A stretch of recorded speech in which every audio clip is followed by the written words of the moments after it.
Welcome to Knox Vintage Records, Vintage Record Auction number 76, Highlights Reels. So this is a really big auction. Here's the catalog. Many of you guys have already received this in the mail. You getting reflection off of that, Raquel? Yep. Does that look good? I'm getting reflection off of it. Well, anyway, here it is. So you can see that this is a really attractive cover. This is a bunch of Flexo records that we're going to be looking at a little bit later in the reels. But it's your typical Nauction catalog with just amazing stuff. There's 7,000 or 8,000 records in here. This is a very, very full catalog. Not so much more so than others in terms of the quantity of records that we're listing, but simply in terms of the very interesting stuff. As I've said before, I don't always auction records, but when I do, I auction the world's most interesting records. And we have tons of interesting records to show over the course of these videos. And so, as I always say at the beginning of these things, I'm going to try to move fast. We'll see how that goes. But we're going to start with lot number 10. The very first category in our auctions are Berliners. Berliner records are 7-inch records. They were made in the 1890s. They were the very first disc records. I've got several of them that grade V++. I just kind of wanted to show you what that looks like. Here's one by S.H. Dudley, lot number 10, $100 minimum bid. Here's another one, also by S.H. Dudley. Both of these we actually played on the Bidder Request show. So we played 3 S.H. Dudley Berliners all in a row during the show. You'll be able to listen to them if you tune in. Another record that we have that's pretty cool is the very first 10-inch disc. In terms of 78s, when people say, oh, I saw a bunch of 78s in a garage sale, they're talking about 10-inch shellac records. This is the very first record that would be immediately identifiable by your average person as a 78 RPM record. It came out in 1901 by the Victor Talking Machine, or the, in this case, you'll see it says Eldridge R. Johnson over here on the left. My left, your right. But this is a very, very rare and historically significant record, being the first 10-inch disc. Prior to that, they were 7-inch. Here's another 10-inch, what we call pre-dog Victor. You don't see the dog at the top. Instead, you have the lease notice. But this one says Victor Talking Machine Company instead of Eldridge Johnson. So this is a little bit later label variety by Mrs. Louise Gunning. This is an original cast recording from the Chaperones. So that was featured in the Bidder Request show as well. Now we're going to jump to the label category of the auction. Over the last few catalogs, we have sold off most of the 10-inch recordings in terms of the pre-war commercially issued American record label collection. So the 10-inch records are done. Now we are doing the smaller records. So if you turn to the appropriate page in the catalog, you can follow along. We're going to go through these very quickly. One thing I would like to mention, Raquel is actually inserting this into the front of the first hour because as we progressed through these highlight videos, we continued to find little stashes of records here and there that we weren't aware of, that were things that we wanted to show you. So if we go through the demonstration records or whatever, and you think, okay, I've seen all of those, I can quit looking, that may not be true, because at the end of the last hour, we have a group of records that just were orphans that we went back and covered. So you might want to check those out as well. Anyway, just a little alert that if you want to see everything, you got to see everything. Here is All-Star label. That's a vertical label. Some of these are going to be 8-inch, most are 7-inch, some are a little smaller. Here is a really nice Blue American Record Company disc in beautiful condition, as you can see. We played that on the show, $100 minimum bid. We have several discs like this that are brown. Now this is an American Talking Machine record disc. It says Kirch Scene instead of church scene on it. These kinds of typos were very common in the early years of disc recording. They didn't seem to take a whole lot of note in terms of spelling and grammar, largely because some of the people who were running these things, like Emil Berliner, were immigrants to the U.S. and may not have been fully schooled in all of the niceties of English. Okay, here's an American Vitaphone record. It has nothing to do with Vitaphone motion pictures later in the 1920s, or with the Canadian Vitaphone company from the teens. $250 minimum bid on that.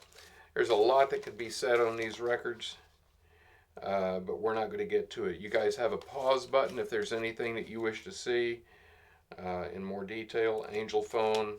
Here is a really nice little original insert that came with that, or comes with that, as the case may be. Look at that. Really cool. I don't know that I've seen many of those, but whoever winds up buying that record is probably going to be bidding more on the inserts than they are on the disc itself. Here's an Angel Phone with a light blue label and a white label on the back. By the way, on this one, this also had a different label on the back side. Angel Phones, as far as I can recall, all have different labels on either side. All right. Angel Phones are also a vertical recording. It means that the waves are on the bottom of the groove instead of on the groove walls. Here's a smaller Bingola record. Am I going okay for you, Raquel? You're able to move the camera around on the different sizes. Here's a Busy Bee 7-inch record. Another one. There's a lot of little varieties on these things, which I'm not getting into. You can look in the catalog for a little bit more information on that. Cadillac label, kind of scarce. Here's a very first Climax lateral cut disc label variety. Did I say Climax or Columbia? You said Climax. Okay, it is the first Climax, but what I meant to say is first Columbia. First Columbias were called Climax records, as you can see here. This is a raised label variety here. I don't know if you can really pick that up too much in the video. Originally, it would have had a little brass grommet around the spindle hole. This one has popped out. That sometimes happens. This one actually has it. Each one of these records, generally speaking, is going to have some sort of a label variation to it. And if you slow down the video, pause it, you'll probably be able to pick those things up as we go. They may have cities like London and Paris listed, or they may have company versus CO dot or something along those lines. The Climax record went to a paper label, the gold and black label, as you see here. Another one here. Now this has a little VTM stamp right here. That stands for Victor Talking Machine Company. There was a point in time where Victor had purchased the pressing plant that Columbia was using, and they put their little VTM stamp on there as just kind of a dig at Columbia. There's a lot of interesting little shenanigans going on between the companies at that time. Here is the next label variety, which is called the Broken Ring variety. Here we have Climax record, but we have the Columbia Phonograph Company now identified on the label. There's another example of that. They went from the broken ring to the silver ring, just a continuous ring around the edge. All right, you can see a little bit of a difference here. Here we have the grommet, here we do not. Sorry that these are not in the sleeves upright. They should be. We're going to try and do a little bit better at that next time. Okay, here we have the next label variety, which is no ring. Basically the same variety, but without the silver border. And here we have, next is what we call the Columbia Conditions label. It says condition of sale right here at the top.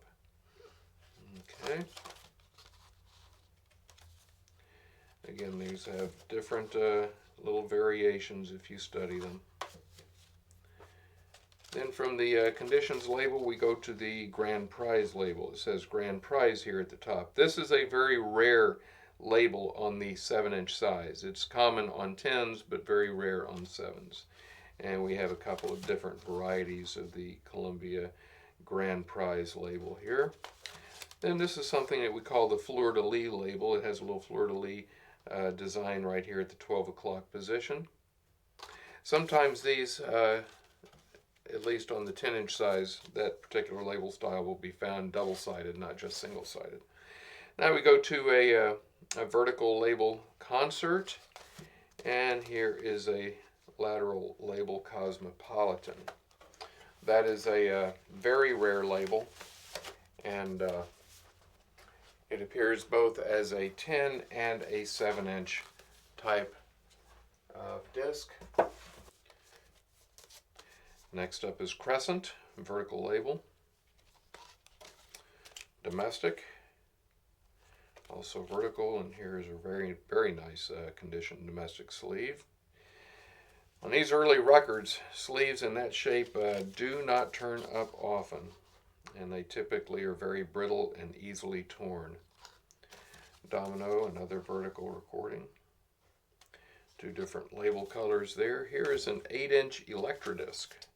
So Electrodisc is kind of a scarce label from the 30s, pressed by Victor, but the 8-inch ones are very, very hard to find. This is a vertical El Genola. A very nice El Genola, I might add, because if you get any water on this, the red ink runs very quickly.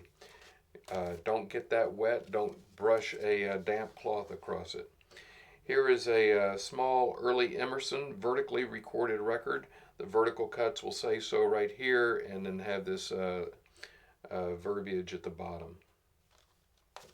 And then we go through a bunch of just variations on the Emerson design, and we're just going to run through these very quickly. Don't have much to say about them. Again, very, very minor label varieties on some of these labels. But I wanted to show them just in case somebody was interested enough to really try and figure out what's going on here. But you'll have to do your own study on it. While I'm doing this, you can download the catalog if you don't already have a copy at 78rpm.com. 78rpm.com. Click on the current auction tab and you can download this catalog, and it'll be easier for you to follow along. I'm not reading the lot numbers on these because there's no real point or time to do so. You can find them in the catalog if you're interested. This is a Columbia Pressing 10-inch Harvard disc, or 7-inch Harvard disc label. The 10-inch ones turn up from time to time, but the 7-inch are very rare. This is another very rare record, the Indestructible disc record. Sometime early on, somebody drilled out the spindle hole to fit on a half-inch standard talking machine spindle. So that's what's happened with that. Here's a very rare record. I think this may be the only Jolly record I've ever had. So that is from the teens. It is vertical as well, if I'm not mistaken. All right, so the Kalamazoo Company produced several different label varieties. This is the only, this particular variety only appears on 7-inch Kalamazoos. 7-inch Kalamazoos are extremely, extremely rare. I mean, super, super rare. This may be the only one you'll ever see. It's got a $300 minimum bid on it. Nice, clean label. It does have a little bit of a needle run, but not too bad. You can kind of see it down here. Another extremely rare 7-inch label is Leeds. The Leeds Catlin Company, again, produced a lot of 10-inch stuff, but the 7-inchers, this is the only one I've ever had. In pretty good shape, and you have the loudest and clearest LC Leeds Catlin logo on the back. You picking that up okay? Yep. That's got a $1,000 minimum bid on it. Paid a lot of money for that at a Stanton auction many years ago. All right, Majestic is a vertical label with kind of a engraved label area. It's kind of an attractive. The difference in these label varieties has to do with the positioning of the eagle's head and the length of the wings. So, got several of these. Can you see it okay through the sleeve? Yeah. Okay. Nice original sleeve with that one.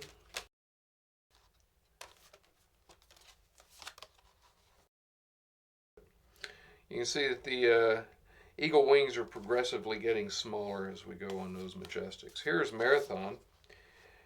A little bit later 7-inch record than most of the rest of these. These came from late 20s and played a little bit longer than your typical 7-inch record. Here is the sleeve that goes with that. Okay. Melodisc. A couple of different colors on that. Melodograph. Here's a 8-inch melodograph. This is a scarcer variety than the one we just looked at. Here's Mills' Perfeg record. I don't recall where Perfeg comes from, but that's the most ridiculous label name I think I've run across. There's an early scarce Ohio Talking Machine Company label, Monogram. These came both in 10 and 7-inch. The National record. Operaphone, which was vertical. There's an 8-inch. There's a 7-inch. There's a different label style. And then they went to a paper label. And here's a sleeve. We'll let Raquel zoom out on that.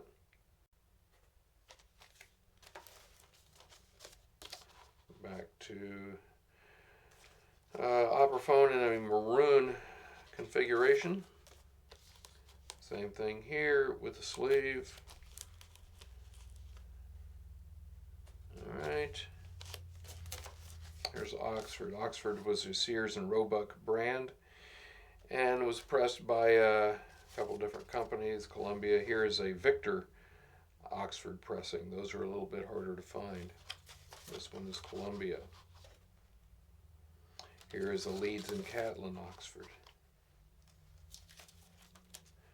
Okay, Paracat. And here's your sleeve for that. Sure wish I had time to talk about some of the rare items in this category, but we just don't have the time to do it.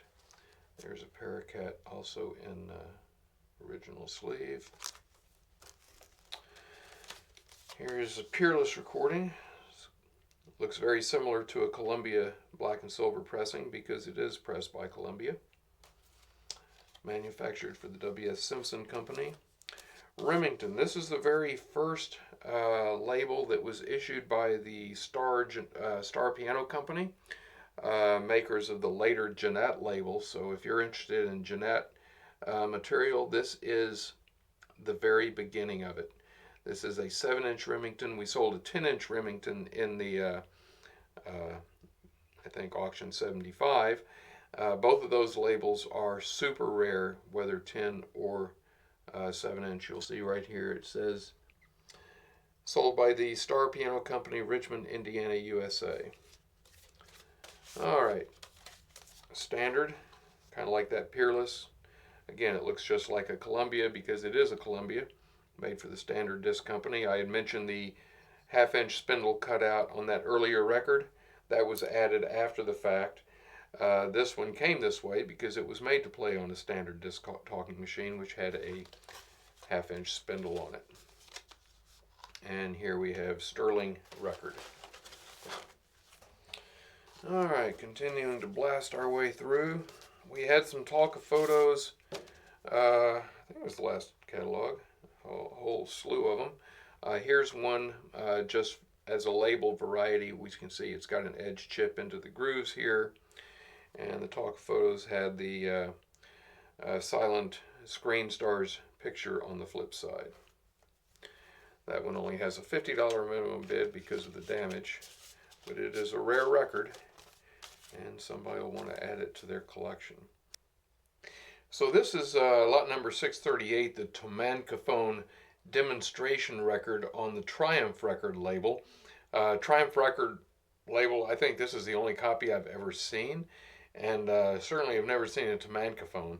Probably as rare as the records are, but this could have gone into our demonstration record category, but we put it here in the 7-inch label section instead.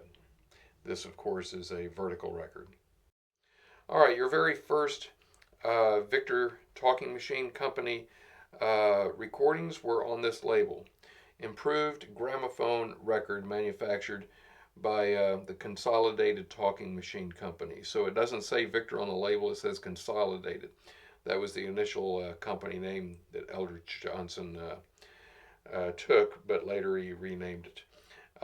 Your earliest ones were this kind of an olive colored paper. It wasn't long before he switched over to a black paper, which was much more attractive and much easier to read. Your Consolidated label recordings are extremely sought after by collectors. This one has a $250 minimum bid. The previous one was also $250. From the Consolidated label, they went to this Pre-Dog lease label that we saw earlier on the 10-inch record that I showed to you, the first 10-inch disc. So improved record was what they put on their 7-inch discs at this time. Then it went to the Victor record instead of improved. From there it went to Victor Monarch record. This was relatively short-lived because Monarch became the designation for a 10-inch disc, and so it would not have been appropriate to put on a 7-inch record, but they did put them on there for a period of time, as you can see here on the dog label. So what we saw previous to this were the pre-dog labels. Here we have the dog label. While I'm going through these, I went through the Columbias, going through the Victors now. Here in your catalog, you have label abbreviations. And in these abbreviations, for Victor pressings, you have all these little abbreviations that give you the label variety. And then an explanation as to what those abbreviations represent. So what I'm doing here in this video might be helpful to some of you to get your mind wrapped around what I'm talking about when I'm using these varieties in the listings. So here we have Victors, here we have Columbias. We'll be getting to the Zonophones a little in just a couple of minutes here. And so as you're seeing these label varieties, if you follow along with that description in the catalog, that might be helpful to you. So here's Victor Monarch record on the 7-inch dog label. And then it went to just plain Victor record. And then this is what we call the early dog label. You have kind of this wavy script across the middle. You see that on both of these copies.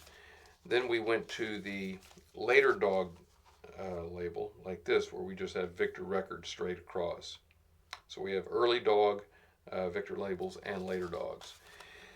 This is a special label that was done for the Kilties Band series of recordings. They were an Irish bagpipe organization, and so we have the plaid label. Really attractive label as far as the color is concerned, but virtually impossible to read. Can you pick up the gold printing on that? Yep. Sometimes it's a little reflective, makes it easier. These things are typically really rough in terms of those labels. They get really scuffy. But this is about the nicest example I've seen. The record itself is in V condition, but it's got a beautiful label. All right, now we go to the Victor Grand Prize label, which was not used on the 7-inch, but you do see it here on an 8-inch record. Grand Prize being around the spindle hole. And then here's an 8-inch patent label record. That is extremely rare. This may be the only one of these you will ever see. Look at that, an 8-inch patent label. Isn't that amazing? What's amazing about it is that the guy who did this did a very good job. He took a 10-inch record and he cut it down to an 8-inch size. Probably had a big edge chip in it or something. He just decided he would trim it down and make a smaller record out of it. The Victor patent label never came as an 8-inch record. This is just something that some dude did. So just a little something to horse around with your buddies. Lay that on the table when they walk in the room, see if they notice anything unusual. All right, this is a Vitaphone record. We saw the American Vitaphone red label earlier. This is a record that predates that. This is like the American Talking Machine Company labels that we looked at, just a brown record. These things, this brown material seems to be pretty soft, or at least softer than the black, and they tend to get rough starts more often. Or maybe just they're just so rare that they just got, the few that were made got played to death. Anyway, those are very rare. That's got a $500 minimum bid. This is certainly one of the highlights in the catalog. This is the Wonder record. These were made for the Double Bell Wonder phonograph. There are only a handful of these known to exist. It took me years to find one. I had an opportunity to buy one back in the 80s for $1,000 at a Lynn Bilton music box show in New Jersey, and I just didn't have the money to do it. I needed that money for other things. But I finally picked this one up and have had it for a number of years. It's time to let it go. As you can see, it's got some real groove wear, but good luck ever finding another one. This has a $5,000 minimum bid on it. The people who own Double Bell Wonder machines really like to add records to their machine, but very few of them are ever successful in doing so. This is what the Double Bell Wonder machine looked like. Here is a clipping from a Muncie's magazine, probably around 1898. C.G. Kahn was the company kind of responsible for these. They made brass musical instruments, and so the brass horns on some of these Double Bell Wonders was just something that they were already kind of doing. The best machine in the market. This is the very first competing interest to the Berliner company. We started out the auction video with a couple of Berliners.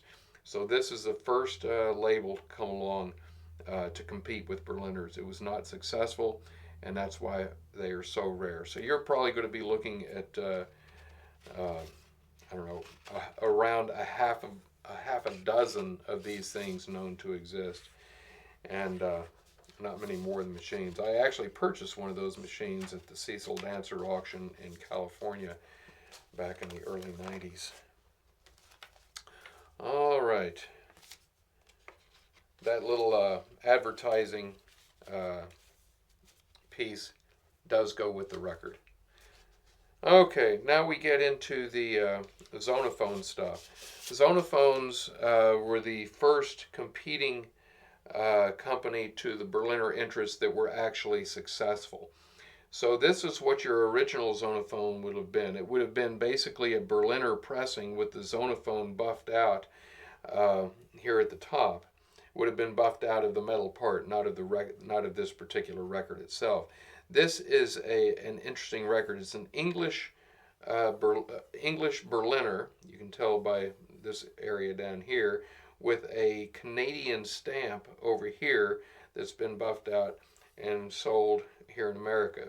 Your Zonophones had this little notch here, and that notch was something that a little pin, spring-loaded pin in the turntable would fit into to help to propel the record so it doesn't slip on the turntable. There wasn't a whole lot of surface area on these 7-inch records, and with the steel needle and the heavy horn and reproducer, sometimes the record would slip and not play, especially as it got more and more worn out. So they put this little hole in the back in order to help rectify that situation. All right, here's the same sort of a thing. Another Berliner pressing with the Berliner information buffed out at the top. Here's one. These are pressings from different Berliner issues, like that was an Italian one right there. Here we have So this is an American Berliner issue. Here you can see that they basically buffed out everything except for the title and the number. So, but you can see it's a Zonophone pressing because you've got the hole back here. If it had been a Berliner record, you would not have seen this hole. All right, so this is your first real Zonophone type pressing. Here you've got information with the Zonophone number, 10,003 in this case. There is no notch in this one, curiously. No notch nor label stamp. Again, all of these records are generally with some variation. So here you see, now we have the label stamp here at the top. It's called Universal Talking Machine Company before Zonophone appeared on the label, and that one does have not only the notch, but a conditions of sale notice here. Kind of like the lease notice that you saw on the Columbia and Victor pressings that we've already looked at. Then we went to a Zonophone Shield variety. So here we have National Gramophone and Zonophone record at the top. And we have what we call the Arch label. That was the Shield label. This is the Arch label. Again, if you're following along in your catalog with the label of abbreviations that we use, you're going to get an idea of what kind of label it is that we're talking about when we use those abbreviations. Then we go to the paper Universal Zonophone label and the paper just regular Zonophone label. These were used for 10-inch records as well, and also 9-inch records. All right, so that concludes the 7-inch, or more accurately, the small label section in this catalog. We started with All-Star and ended with Zonophone. Now we're just going to look at a few of the later sections which follow that, and these are going to be things that we're not going through the entire section like we just did with the 7-inch. We're just going to pick out a few of the highlights of some of these other sections. So let's begin with lot number 786. This is a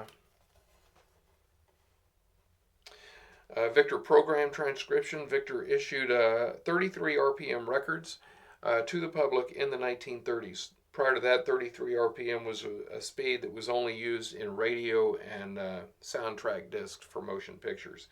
But Victor introduced it with these records, and it was not very successful. I mean, these records are not especially rare, although this one is very desirable. This is the Duke Ellington, one of the Duke Ellington issues, number L16006. The L prefix stood for longer playing record. And we've got a large number of those in the catalog. This is a Cinematone record. This is what we call a constant velocity disc. If you had watched, or if you watched our vintage stuff auction videos last fall, you saw that I talked about the World Record Controller, and we spent a good deal of time demonstrating how the record controller would actually work on a phonograph and what the principle was behind that process. This is also a constant velocity record like the world records. Though it looks like a normal record, if you were to try and play this, the outside would be going very slow, and as you got to the inside, it would speed up.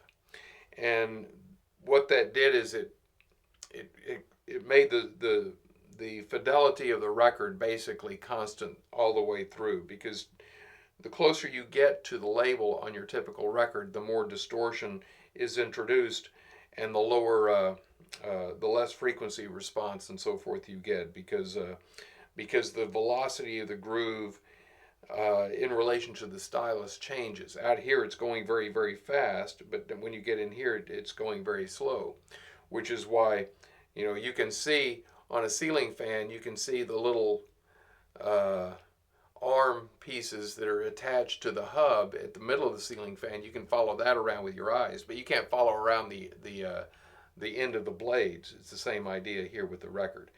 So they were trying to make the velocity the same from the edge to the label. So this can only be played on a device that would actually modify that speed as the record is playing. Cinematone were used on something called the penny jukebox, penny phono jukeboxes, and so you'd put your penny in, and it would have like 10 different songs on here, and it would select a song and play that song. Because one of the things, the benefits you get through the constant velocity idea is you get a lot more playing time on a record than you have if it's just a set speed. These are extremely rare records. They were only made for the jukeboxes, and so not many of them survive. And certainly individuals who collect those jukeboxes are definitely looking for those records to go with them. So this is a world record, as we had in the stuff auction. I had promised that we would have a couple, so here they are. Here's one that's record D slow, or speed D slow. And if you watch the video in the stuff auction, you know what that means. Here's another one. And this is a speed D without a slow or fast indication on it. All right. Those are constant velocity discs. Now let's move to our picture record section. This is a really, really cool record. This is lot number 810. Very rare. This is actually a Camel cigarettes advertisement. And we see same thing here. Here we have the Camel cigarette pack. I don't know. These almost look experimental to me because you don't get the text. It's like just cut out of an ad, maybe from a large format magazine like the Saturday Evening Post or something. But there are a couple of these things known, so maybe they were actually issued this way. But this is extremely rare. One of the actually both of the sides of this record appeared originally on the Kova QRS label. And one of those is Shake It Down. And the actual Kova QRS record that tune appeared on is listed by 78 Quarterly as, I think, something like less than 5 copies known or something. So that's a pretty hot little number. We played that on the Bitter Request show. So that's going to be of interest both to people who are interested in picture discs as well as people who are interested in hot jazz kind of stuff. All right, lot number 811 is another record that we featured on the show. This is very, very rare. It's the only copy of this I've ever seen. Every Man a King, it says, by Huey P. Long and Castro Carrazzo. Huey Long was a senator from Louisiana back in the 1930s. On this side, we have the same picture, but here we have excerpts from a speech by U.S. Senator Huey Long of Louisiana. We played both sides of this in the Bitter Request show, so this is just a song. The other side is an excerpt from one of his speeches. It says here at the bottom, it takes a short record to make a long campaign. It takes a long record to make a campaign short.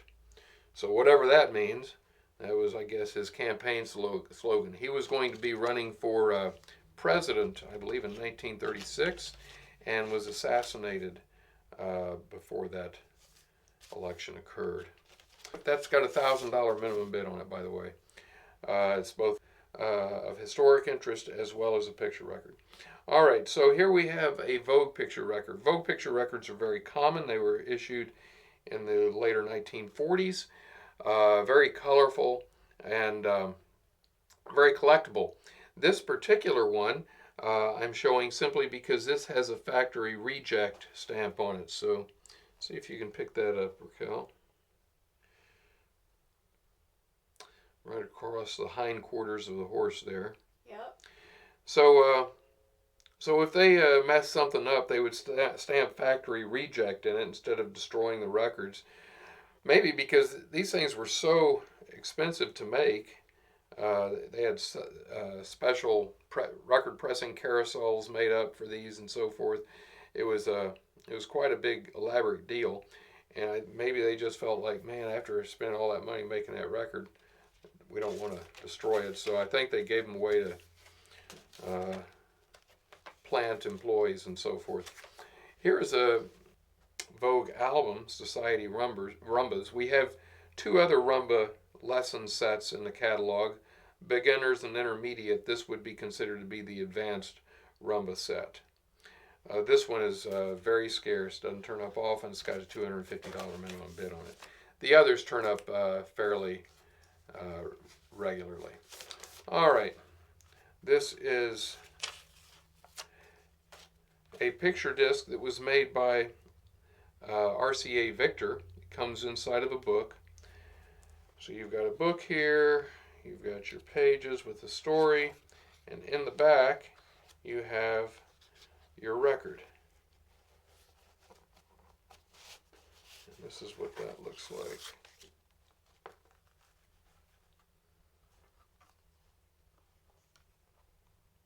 Okay. A lot of people do not even know that these were made. I don't know what this is doing in there.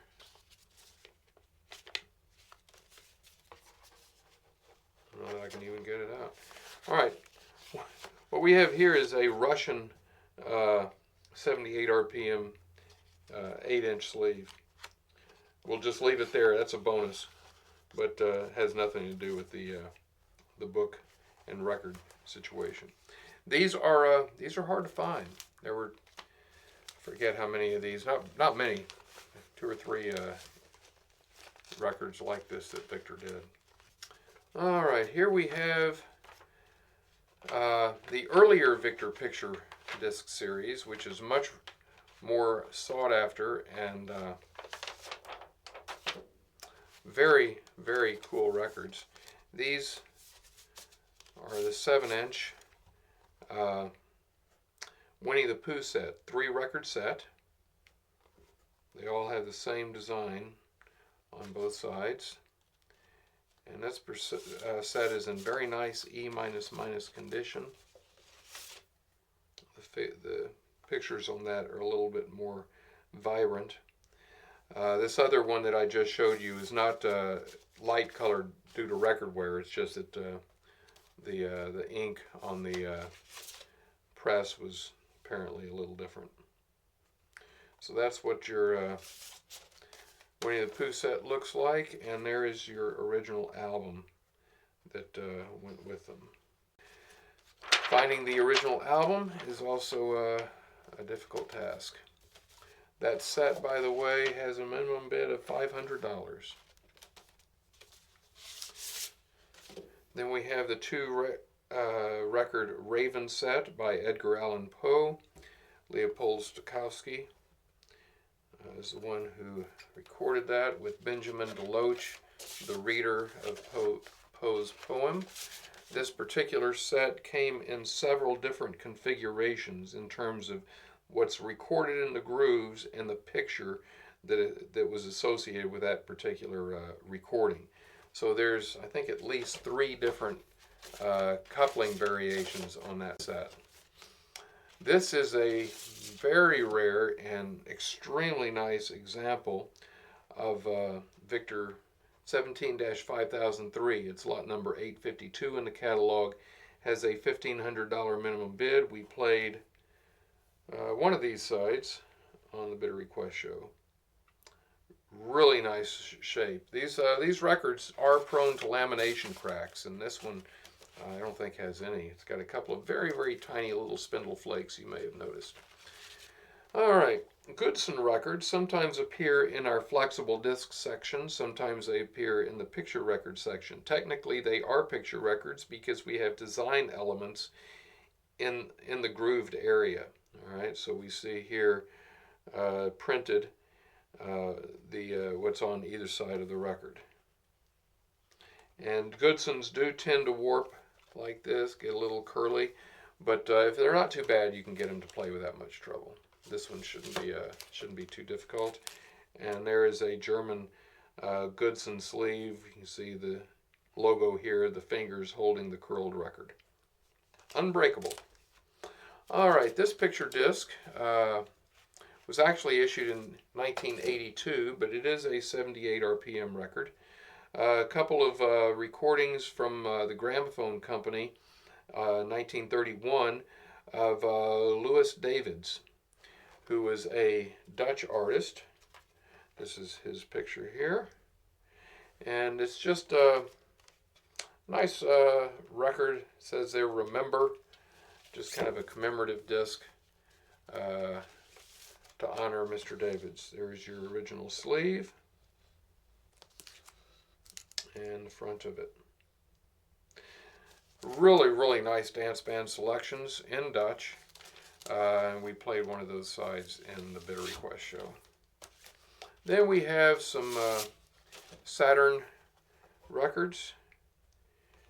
This is lot number 856. There we have the Voodoo Samba. Lot number 857 is a 12-inch.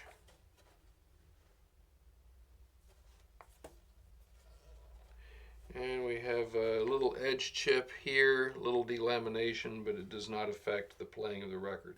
Okay, and here we have a 12-inch Saturn, 2 guitars, Gypsy Orchestra. That's lot number 858. All right, now we're going to pause and reset for our next batch. Okay, our next section up is the Flexo section. You'll find that on page 11. We've got wonderful Flexo recordings in this catalog. So this front cover of the list is just a montage of a number of the different types of Flexo colors, sizes, company names, and so forth. These are really, really cool discs because, as one might guess from the name, Flexo indicates that they are flexible. They're made of some sort of a plastic material, so they're basically non-breakable. They come in basically every size from 3-inch up to 16 in all kinds of colors. As you can see, they're single-sided, they're two-sided. They can be 78 RPM, 33 RPM, sometimes on the same record.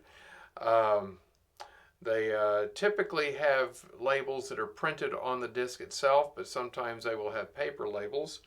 And several different company names are used as well, depending on when the record was made and for what purpose. They can be center start, they can be edge start.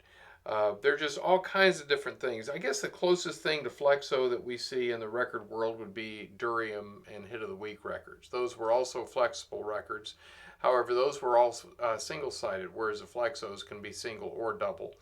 Also, the Duriums did not wear as well as the Flexos, so Duriums typically would not be used for radio transcriptions or soundtrack discs like Flexos were.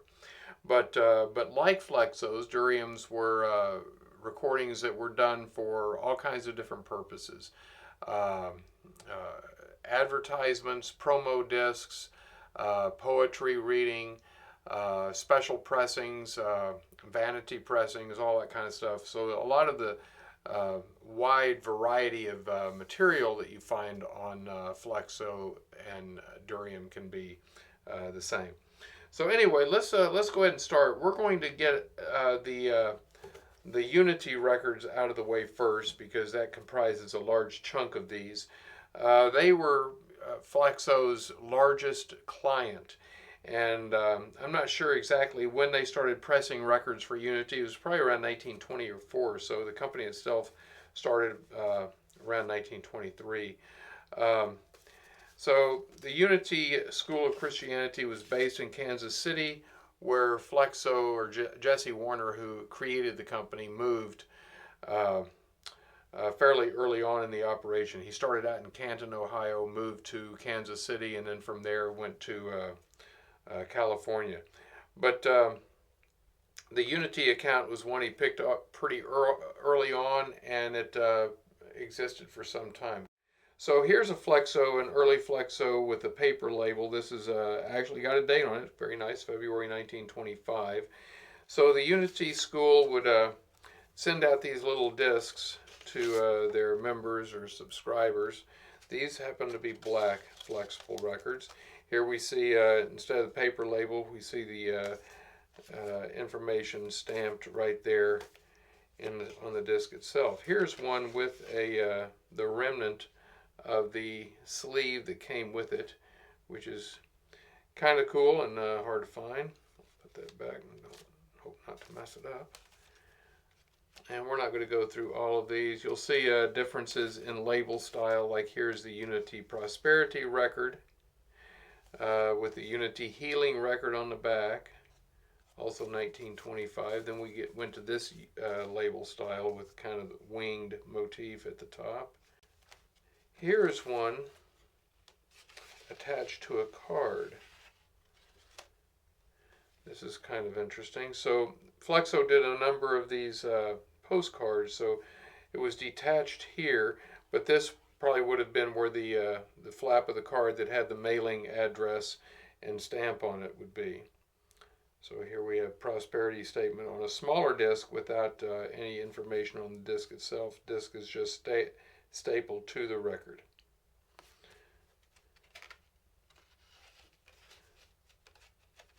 So a lot of these, mostly your Flexos were discs by themselves, but others were attached to cards. Here's another one. Healing statement and instructions here. Maybe these two are from the same card. All right. They also did larger records for Unity. So here's a 10-inch disc, and you can see how that looks. Some of the Flexos are opaque, some are translucent like this one. This particular Flexo disc, lot number 871, has a Flexo sleeve with it.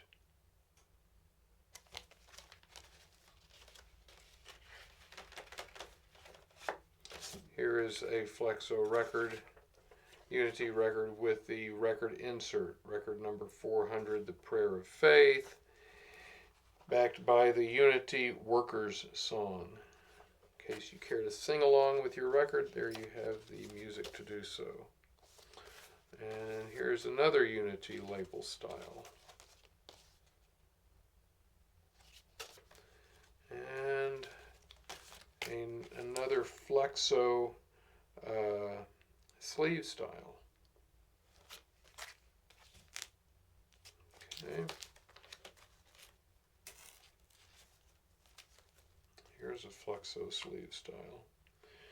Not in very good shape, but it is what it is. More Unity records with sleeves. Okay. I think that gets us past the Unity stuff. Now let's get to some of the more interesting things. This is the earliest one that I have. This is lot number 859 in the catalog. It's part of the card. Here you can see a piece of the postage stamp that was used to mail it. And it's got a lot of wear on it. I wasn't really able to make much out on this. It grades V-. You'll find it in the catalog. But in terms of a very early Flexo, this is the earliest example that I've had. This dates. It's matrix number 3. If that means anything, then I would suggest that you're not going to find much before that one. This is, Flexo did some things for a couple of companies that were doing musical type instruments. This is a slide trumpet sax by the Musil and Westphal company. Musil and Westphal Flexos, the common one that you see, in fact the most common Flexo probably that you see at all, is the musical saw Flexo. We'll see that here in a moment. But here's the slide trumpet sax Flexo that was done for the same company, attached to a card. It's lot number 868. Now I'm just going to go through the rest of these in catalog number order. I kind of try to put these in order of matrix number. It's kind of difficult to do because there are a lot of matrix prefixes, some of which are obvious what they mean and some are not. So they're not actually in chronological order, unfortunately, but there's a lot of research that needs to be done on Flexos. It'd be really nice if somebody like Dick Rachelson would take his hand at putting together a really detailed discography of these things. But this is the largest group of Flexos I've ever seen, the ones that we are offering here in the catalog. This is a Flexo on the Titan label, Song of the Shingles. This is an ad for a roofing company. And Titan was the name of the label name used for a lot of the later radio transcriptions that were produced on the West Coast. And that was one of the Flexo subsidiary type companies. That was for the Robicio Roofing Company, the Abco shingle roof. Here is a private vanity type record that was done for Martha M. Cooper Hughes. Season's Greetings from Her, 1932-33. Single-sided disc, very attractive pink color. It's lot number 870 with $25 minimum bid. The minimum bids on these items are very low. Flexos are very popular, very collectible records. These minimum bids are just starters. That will not sell for 25 bucks. Here is Musil and Westphal slide trumpet sax like we just saw, except on a larger disc with a label not attached to a card. Oh, and here we have the marhuba on that side, another type of instrument that Musil and Westphal were marketing. You'll find more information on all of this stuff in your catalog. We're just kind of going through them here briefly. There's your saw duet. This is the one that you see a lot of. Saw duet, saw solo. One thing about these Flexos, a couple things about the Flexos is that they are sometimes difficult to get over your spindle hole. Here is saw instructions. Very well worn V- copy, but you can still hear it. It's playable and without any difficulty understanding it. Because these things are very lightweight records, they would slip very easily on the turntable. So the spindle holes are made purposely on the tight side to be able to grab the spindle so the record doesn't slip. So if you force that over your spindle hole, there is a danger of getting a spindle hole crack. Some of these will have spindle hole cracks. It just happens. Maybe a better idea for you would be to lay a diamond disc on your turntable to elevate the surface of the platter, and then lay the Flexo on top of that with a record weight on it, accomplishing the same thing. If your tone arm will not track at that higher angle, then you can buy a turntable from us that has an adjustable tone arm where you can vary the height of the tone arm, plus have your anti-skating feature and tracking weight and all that as well. All right, so Flexo didn't issue a whole lot of commercially available records. Most of their stuff was private issue stuff, radio stuff, and movie stuff, but they did issue some records for sale. They're not always easily identifiable. For instance, we don't see a catalog number on this label. There would only be matrix numbers in the wax. This is just regular dance band selections by Jack Coakley's orchestra. Was this actually sold, or was it something that Coakley's band contracted for where they could sell them at their public performances? I don't really know. The 10-inch Flexo size actually is probably less common than the small sizes. Here is Mac, that would be Haywire Mac, or Mac McClintock, and his Haywire Orchestra. And that's just a selection on that side, but this side is a KFRC radio San Francisco radio station, KFRC, little blurb by the Modern Melodists. We played both sides of that record in the Bitter Request show. We played a lot of Flexos in the Better Request show. A message to you from the San Rafael Military Academy, San Rafael, California. All right, another example of a private, personal type recording. Here we have another Jack Coakley's record, 10-inch, on a pea green pressing. But this one says start here, so this is a center start. Typically when you see start here on the inside of a disc, that indicates that it goes along with a soundtrack. So you'd put your needle right at that spot sync it up with a particular frame in the film, and then you would get it going. It would be synchronized. However, I don't know that that was the case. I don't necessarily think that this was a soundtrack disc. Perhaps it was. Um, I think it was just a center start disc, and they were simply indicating to the person playing the record, start it on the inside instead of the outside. Here is a record we featured both sides of this in the Bitter Request show. This is the Rainier Old German Lager and the Rainier Lime Ricky advertisements. Those were great. You'll hear both sides of that. Here's another Jack Coakley green Flexo with a start here indication. We played this on the show. This is lot number 899. The Three Coquettes. We played both sides of this, Mississippi Mud and If I Could Be With You, again with the start here designation. All right, here we have the dress-up shop, shirts and so forth. We did not play that. It's got a little bit different kind of label, Waltz of the Fabrics. You know, this is, again, the kind of thing you see on little Durium records a lot. You know, there's a little advertising. Here is a record, I think we may have played this. This is lot number 903. This is the Honorable Angelo Rossi, Mayor of San Francisco, to the Downtown Association of San Francisco. This, as you can see, has a paper label, which is kind of unusual for Flexos. This is a record that we played, the Sub-Antenna Song. All right. And the Sub-Antenna Crusaders doing Annie Laurie. We played one side of that. If you see something that looks like it would be good with a backlit, let me know. Like this one, for instance. Here we have green, translucent material. Got some needle runs on it, but it will track. Oh, we did play one side of this. We played this side. This is a 9-inch Flexo, Till I Wake by the Galileo High School Orchestra. On the flip side, we have the San Francisco Opera Club doing a chorus from the Gondoliers. So a couple of pretty different selections on that record.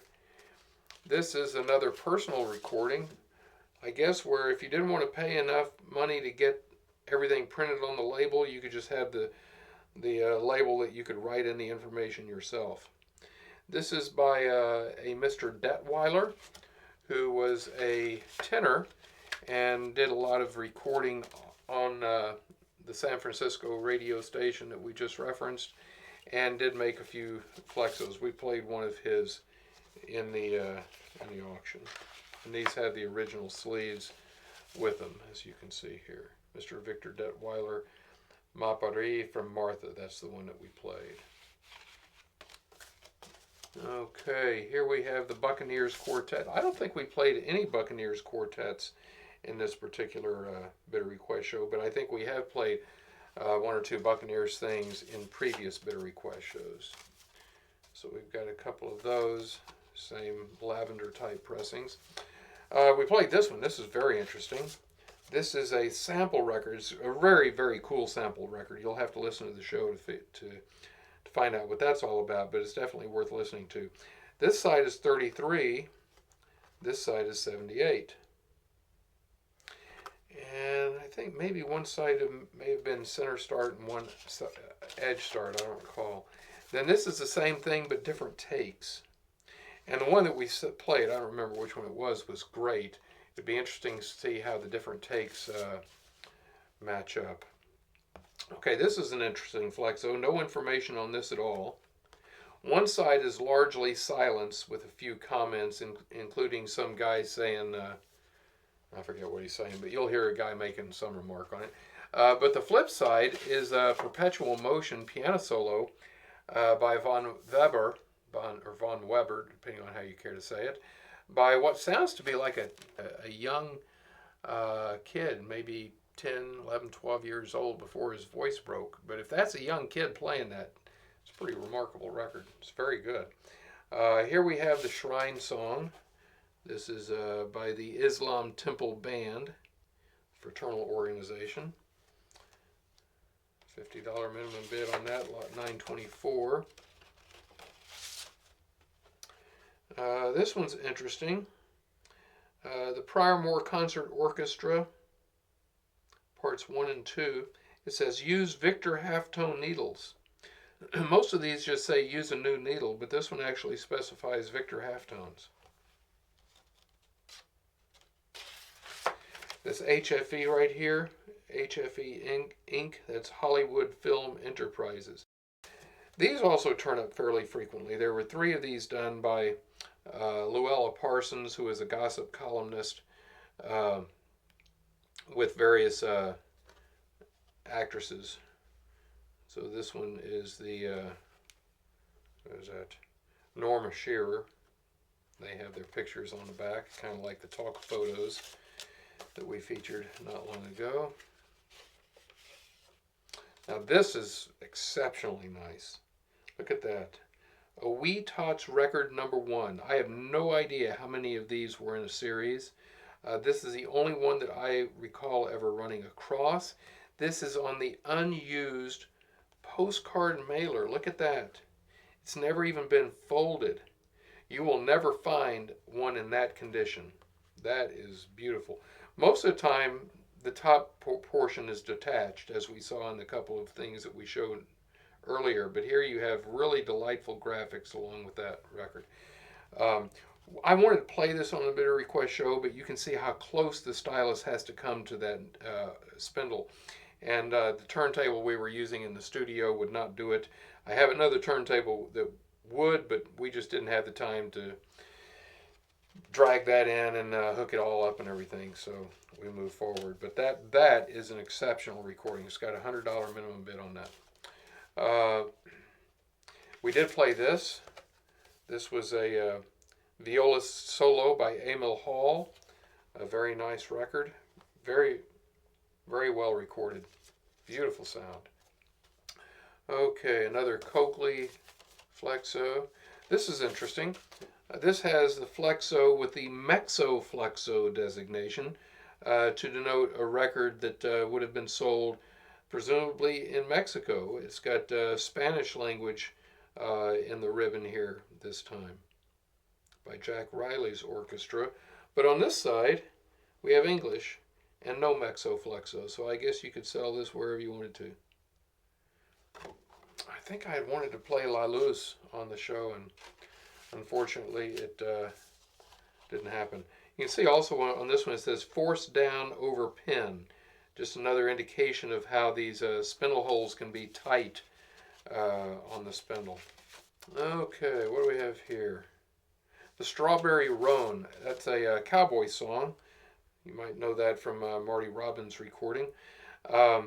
We played both sides of this. It's a part 1 and 2 Flexo. That was also by Max or Harry McClintock's Haywire Orchestra. Okay, this is a kind of an important record. This is by Henry Starr, who is an African-American performer on the West Coast. Great pianist. This is piano solo by Jolly Earl Norton that he's performing here. And Willow Tree on the back. So you'll hear the Mr. Froggy side on the show. He was big in radio, both as a pianist and singer. All right, now this is another very early example. This probably dates from about 1923. You're familiar with Hallmark cards. This is a Hallmark card product, but it's on the Gretaphone cards imprint. So they stapled the card, the record to the card. And that's the back. I won't read it, but at least it'll be on your screen if you care to do so. Verse by Edgar Guest, copyright by Hall Brothers. That's got a $100 minimum bid. I think that's the only one of those I've ever seen. And then here are the other two cards by records, that is, the pink records with the Hollywood actresses. So that one is Anne Harding with Luella Parsons' interview. And here's the third one, which is Ruth Chatterton. A little bit brighter color on that one. Not just because of the pink, but just overall. These are kind of like the pink Lamberts of disc records. They're indestructible, like theoretically Pink Lamberts are, and they're just so attractive and appealing, and even shocking. You know, back when Lamberts were being issued to issue a hot pink cylinder back at the turn of the century was just unheard of. And here we have this whole rainbow of colors giving you the same kind of an effect, and for that reason, Lamberts and Flexos, that's really part of the draw that they have to collectors today. Another card with half a stamp on it. Okay, here's another Flexo with a Titan imprint.